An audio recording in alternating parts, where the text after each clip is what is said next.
The paternity test results have come out. I smoked several cigarettes, but I couldn't bring myself to open and see the results. It wasn't until my assistant knocked and came in, frowning at the strong smell of smoke in the office, that I realized I had lost my composure today. "Mr. Andy, the project from the power group has been secured." He held a thick stack of documents. I woke up as if from a dream. "Just put it there. I'll sign it in a moment." The assistant nodded and went out. I wiped my face and gently opened the paternity test. The result above shows that my daughter Nora, whom I have cherished for 4 years, is indeed not my biological child. The dust has settled. I surprisingly no longer felt the previous entanglements and sadness. My heart was at peace. In fact, looking back, this matter had long been traceable. A few years ago, my wife Becky, who had always been cold towards me, suddenly made a candlelit dinner. We drank aged red wine, and in a moment of passion, I forgot to take precautions. However, Becky, who had always disliked not using a condom, did not blame me. Instead, she calmly said, "I'm in my safe period." In fact, she even started to be much gentler with me, which took me by surprise. What surprised me even more was that she, who was unwilling to have children, became pregnant and even took the initiative to tell me she wanted to keep the baby. On the day of giving birth, she had a difficult labor. I swore to the heavens that I would not let her suffer the pains of childbirth again, so I took the initiative to get a vasectomy. Looking back now, I really was foolish. Becky clearly knows whose child this is. She only wishes to give birth to the child of her first love. If I hadn't returned home early from my business trip last week and overheard the child's innocent words about 2 dads, I'm afraid I would still be deceived by Becky to this day. The story between Becky and me is probably just a typical business marriage among prominent families. Her family's company ran into some difficulties, so they turned to my parents for help. The only difference is that I have actually had a crush on Becky for a long time. I have always known that Becky does not love me. She has a first love who went abroad, and they broke up. Marrying me was purely to solve the urgent problems at home. After we got married, she remained very cold towards me. I thought I could exchange my sincerity for her sincerity. As long as enough time passes, she will surely feel my love. After Nora came along, we became closer and closer. I thought I had moved this aloof beauty, bringing her down from her pedestal, but reality gave me a harsh slap in the face. It has been 5 years since we got married. Our daughter knows that she has another dad. Becky just watched me being played around by her with cold eyes. To her, I must look very ridiculous. The phone vibrated. Becky rarely sent me a message. "I heard from your assistant that you returned from your business trip, but you haven't come home. Nora has been asking for her dad these past few days." A faint bitter smile appeared on my lips. I went home last week hoping to surprise the two of them, but unexpectedly, I was the one who received a surprise. In situations like this, any man would find it hard to stay calm quickly. I didn't want to argue with Becky in front of Nora, so I quietly left home and moved to an apartment closer to the company. It's been a week, and she just now realizes that I returned from my business trip. But that night, even though I was very angry, I still sent her a message. I told her that I would be quite busy recently, and living in an apartment near the company would be more convenient. Becky didn't see it at all. Or rather, even if she saw my message notification, she would just swipe it away without looking at the content. Thinking of this, I suddenly felt very, very tired. Is it my fault to insist on seeking feelings in this commercial marriage? This time, I didn't respond to Becky's message. She has never had much patience for me. Seeing that I didn't reply, she quickly called. When the call connected, she immediately started questioning me.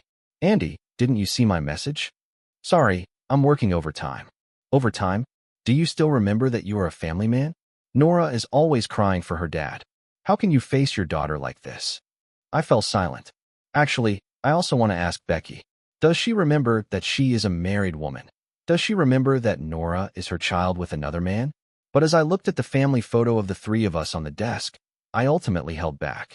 "Nora is sick and wants some snacks. You should buy some and bring them to the hospital." She coldly threw down a sentence and hung up the phone.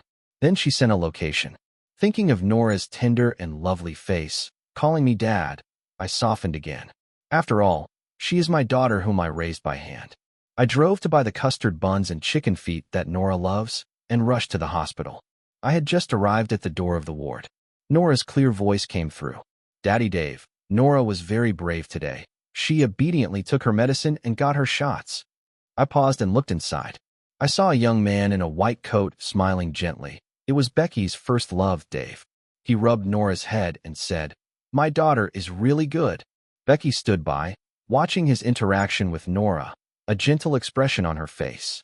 In the 5 years since I married her, I have never seen such an expression on her face. The three people in the hospital room were so harmonious, as if they were the real family of three. It seems so. If we look at it from a bloodline perspective, these three are indeed a family, aren't they? It felt as if my chest was blocked by a thick mass of cotton. I felt like the biggest fool in the world, rushing to the hospital with a box of pastries in hand. My feet felt like they were glued to the ground. I stood at the door, unable to go in or back out. It was Dave who noticed me first. The eyebrows behind the gold-rimmed glasses raised slightly. "Andy?" Upon hearing my name, Becky's originally gentle expression suddenly turned cold.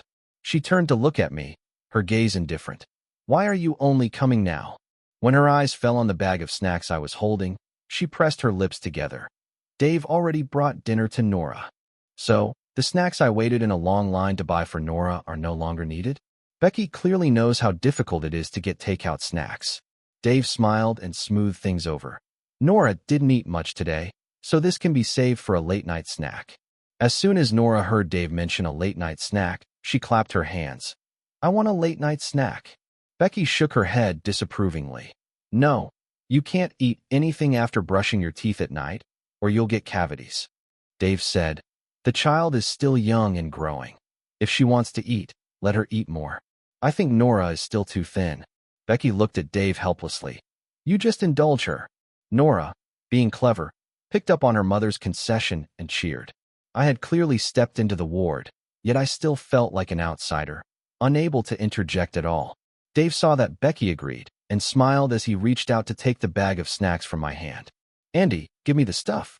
He said it as if it were a matter of course, as if he were the man of the house and Becky's husband. Dave's gaze was provocative.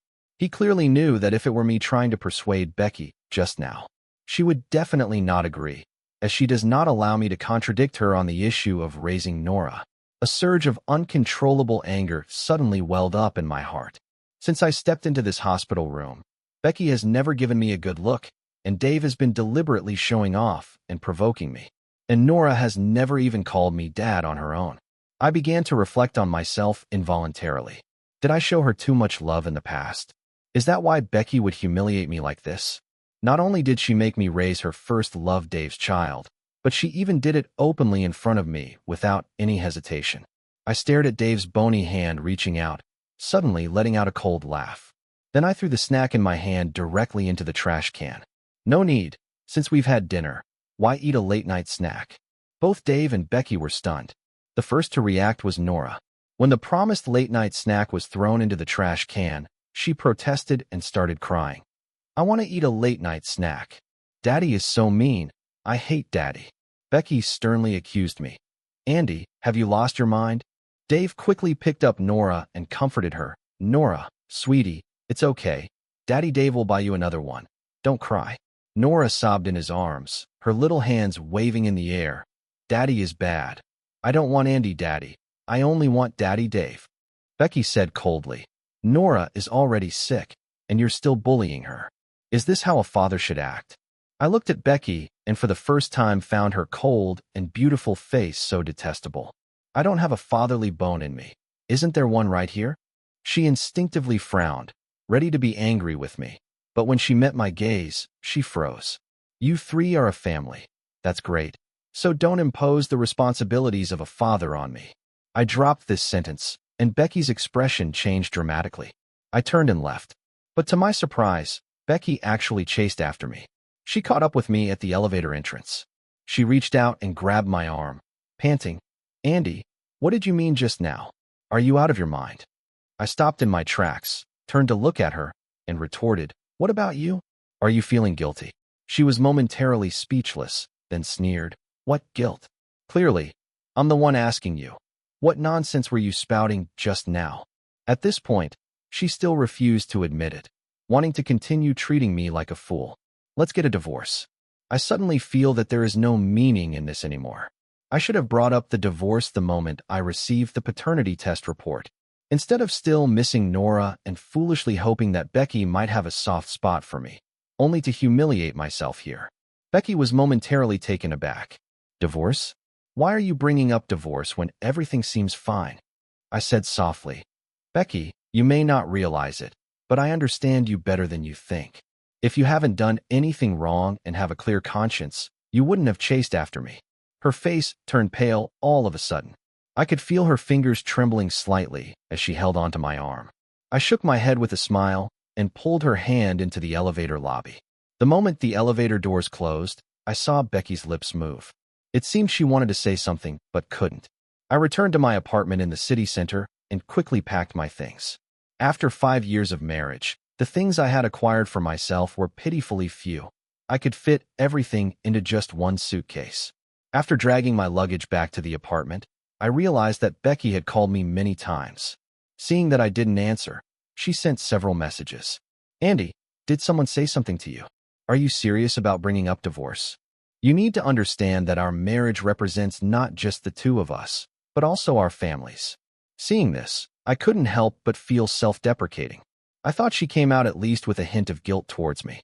It turns out she was afraid I would find out something that would affect the cooperation between our families. But why should that be? Back when I married her, I used my family's resources to save her from the brink of bankruptcy. Because I love her, I have been giving concessions in the cooperation with her family over the years. What have I gained? A wife who only shows me a good face when she is happy, and a child who does not belong to me. I did not reply to Becky's message. Instead, I contacted a lawyer to draft a divorce agreement as soon as possible. The lawyer was very efficient and sent me the divorce agreement the next day. I took a glance, saw nothing major, and sent it directly to Becky. Soon, her call came in. It's really interesting. In the past 5 years of marriage, she has contacted me more frequently in these 2 days than she ever did. Andy, are you serious? I can tell that Becky is very angry. Perhaps she didn't expect that I would actually go through with the divorce. As you can see, I'm not joking. I'm telling you, once the divorce is finalized, there will be no turning back. She spoke with certainty, as if I would definitely regret the divorce. Although I had already decided to part ways with her, hearing her tone still made me feel a twinge of sadness. Her certainty was, after all, a sign that she knew I loved her. Yet, even though she was fully aware of my love for her, she still chose to trample on my feelings like this. I looked up and blinked. Becky, can I give my spot to Dave, okay? What nonsense are you talking about? So annoying. She hung up the phone in a fit of anger and embarrassment. I thought she would sign the divorce agreement quickly. Unexpectedly, there had been no news from Becky. Over the weekend, my parents actually asked me to come home for dinner. I thought about it, and I really should tell them about the divorce with Becky, so I went home. Little did I know, as soon as I stepped through the door, I saw Becky's parents chatting happily with my parents. Becky, on the other hand, was rarely seen busy in the kitchen with the nanny. Nora was originally playing with her toys, and when she saw me come home, her face lit up with joy as she called out, "Daddy." I stopped in my tracks. Nora's call of "Daddy" interrupted the conversation of everyone in the room. My parents and Becky's parents all turned to look at me in unison. Given this situation, what else could I not understand? Becky must have brought up my intention to divorce with them and called both sets of parents to act as mediators. Sure enough, as soon as I changed my shoes and sat down in the living room, my dad had the nanny take Nora away. I heard from Becky that you want to divorce her. You already have a child, and you're bringing up divorce just like that. My dad spoke first, his tone somewhat stern, probably thinking that I had another woman outside. This topic is not something Becky's parents can bring up themselves. After all, they have been relying on our family for survival all these years. However, since my dad started, Becky's mother also chimed in. Andy, when we entrusted Becky to you, we as parents were very reassured. We haven't heard of any conflicts between you over the years, so why suddenly bring up divorce? Is it because you've encountered some dubious woman outside? Andy, we are all men. I can understand you. But it's not that simple between you and Becky. Love is love, but marriage is a matter of two families. Let's sit down today and clarify things. Divorce is not a trivial matter, and for the sake of the children, it shouldn't be brought up so lightly. Becky's father spoke of understanding, but his eyes were filled with dissatisfaction. The only one who didn't speak was my mother, but she was also looking at me with disapproval.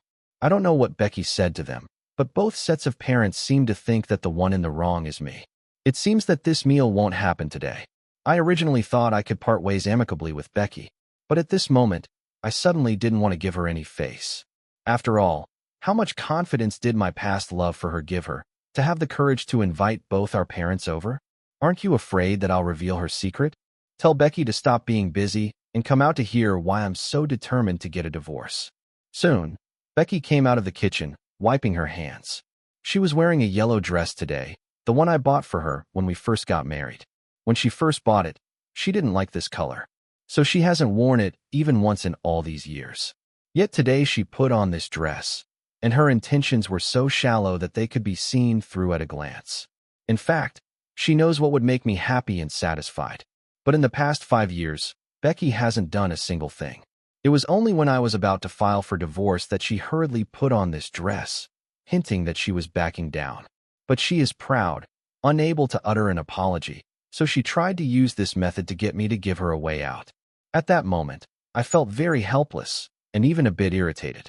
In Becky's eyes, am I really that foolish, that lacking in self-respect? I chuckled at myself, then took out the paternity test that I had gone through countless times and placed it on the coffee table. This is the reason I want a divorce. No amount of words is more convincing than a paternity test. The moment Becky saw the 4 large characters, paternity test, on the cover of the document, all the color drained from her face. She looked at me in disbelief, her lips trembling. You? When did you? Both sets of parents also changed their expressions. The first to pick up the paternity test was my mom. She quickly flipped to the last page, saw the result, and collapsed onto the sofa, clutching her chest. The destructive power of a paternity test report is comparable to that of a nuclear bomb. Even Becky's parents didn't dare to pick it up and look. So, I think there's nothing more to discuss. It's been 5 years, and I feel I've been more than reasonable, I said softly. Then I looked at Becky, who was pale and barely able to stand. You should sign the divorce agreement as soon as possible. If you truly care for Nora, you should take her back to her biological father. Becky was at a loss for words. Becky's father, with a pale face, raised his hand and slapped Becky hard. Tears suddenly welled up in her eyes. Becky's mother was extremely distressed and pulled at Becky's father. Can't you speak properly? Why hit the child? Becky's father threw Becky's mother aside.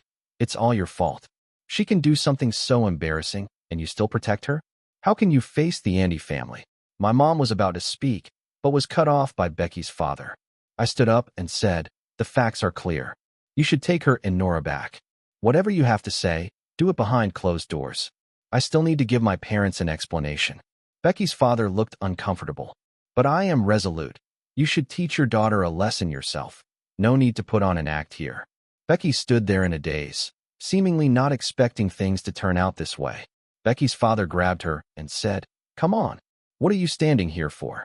Becky's mother, afraid to advise her furious husband, could only follow behind them with red eyes, holding Nora. The meal ultimately didn't happen. After I calmed my parents down, I returned to the apartment. But I saw Becky, disheveled, squatting at my door. The moment I decided to get a divorce, I changed the password here. She couldn't get in and could only squat here waiting for me. Hearing the footsteps, she raised her head to look at me. Andy, are you satisfied now? My dad has never laid a hand on me since I was little, but because of you, he hit me. Becky slowly stood up, her yellow dress making her face look extremely pale. Under the light of the hallway, I could clearly see the handprint on her face. It looked quite tragic. What does she expect by showing me the handprint? Does she want me to feel sorry for her? I only find it ironic. I don't understand. How do you still have the face to come find me?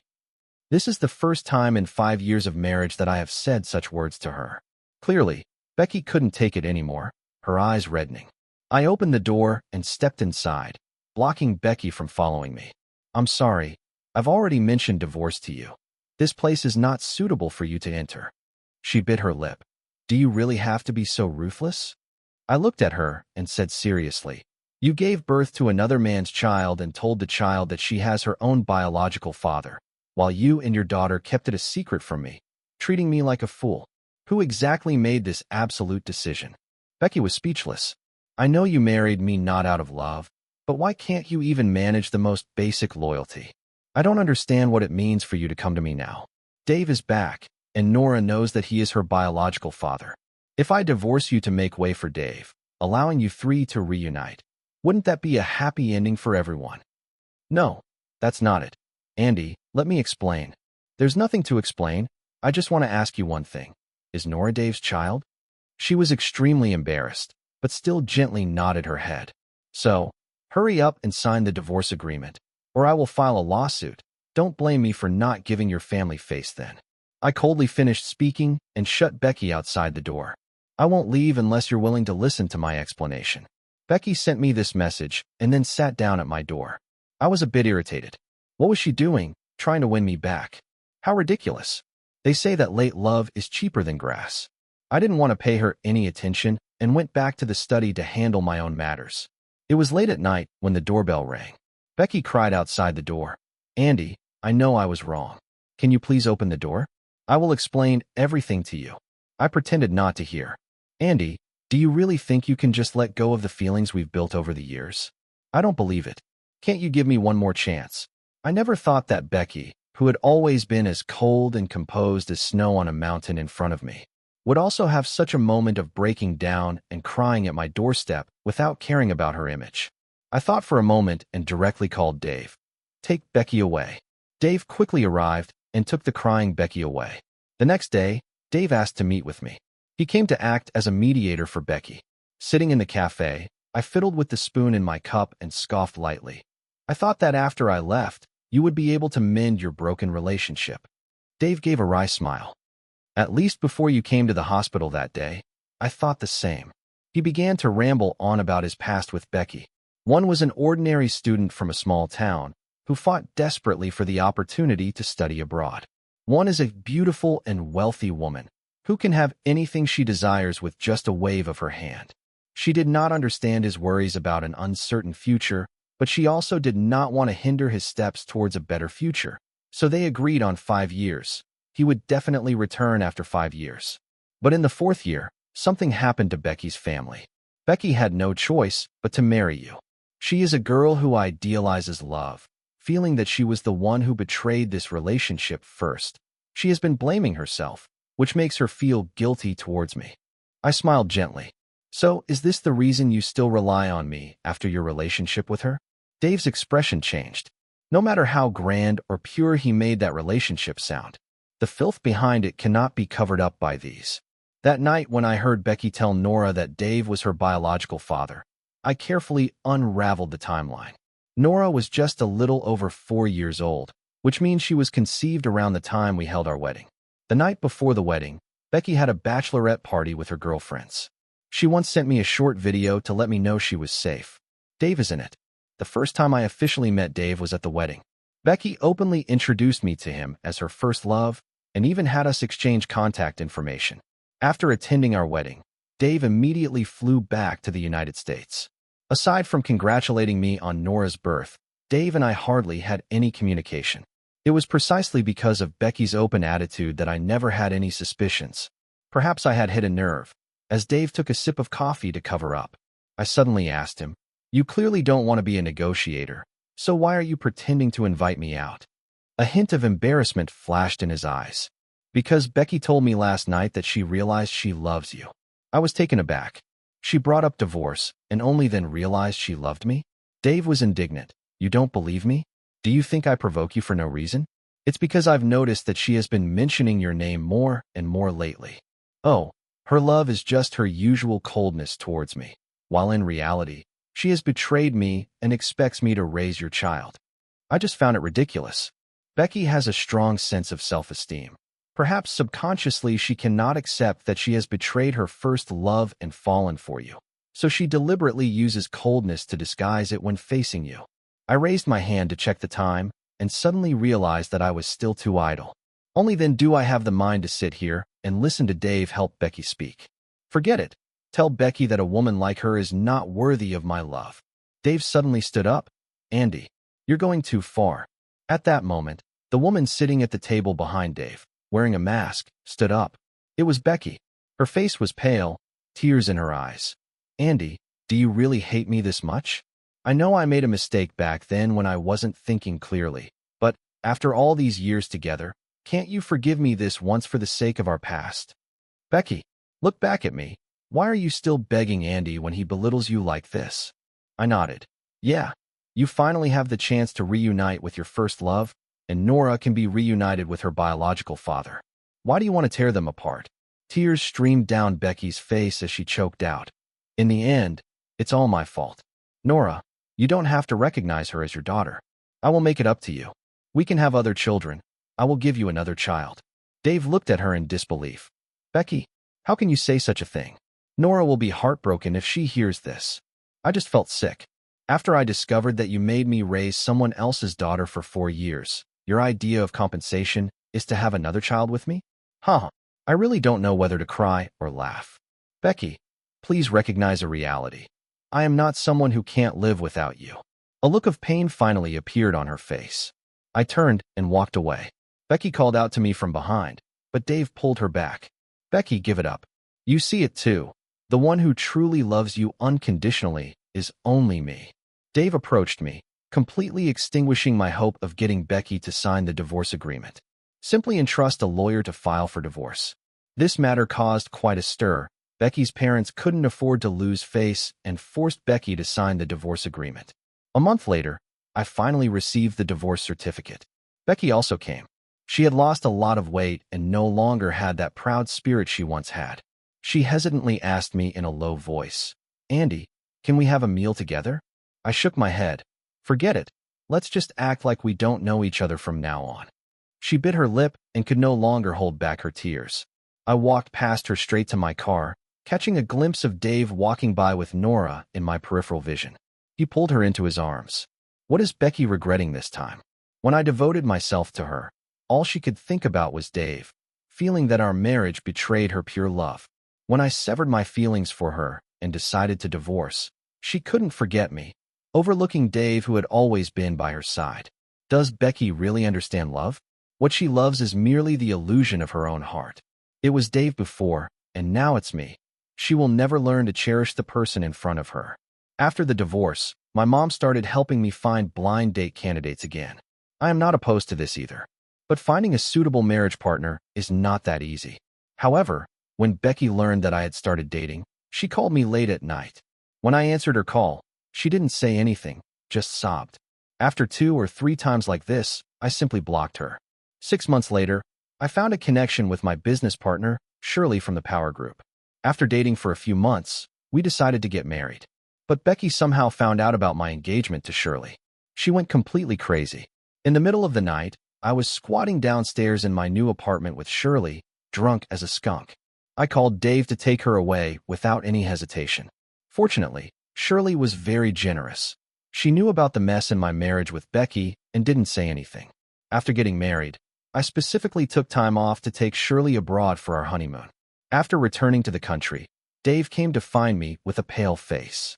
He said, Becky has decided to marry me. I nodded, congratulations. He smiled bitterly. It's just that she heard you went on your honeymoon with your new wife and agreed to my proposal out of spite. I sighed. There's no need. I've already let go. Why can't Becky let go yet? I patted Dave on the shoulder. His face was filled with confusion about the future. All I can say is, wish him good luck. I saw Becky again in the obstetrics and gynecology department of the hospital. My wife Shirley is pregnant, and I came with her for the prenatal checkup. We happened to run into Dave and Becky. Becky's speed was faster than ours. Shirley only found out she was 3 months pregnant, and her belly had already started to show. Dave carefully supported her. But Becky no longer had the gentle expression she used to have for Dave. If you think you're busy, then go ahead and be busy.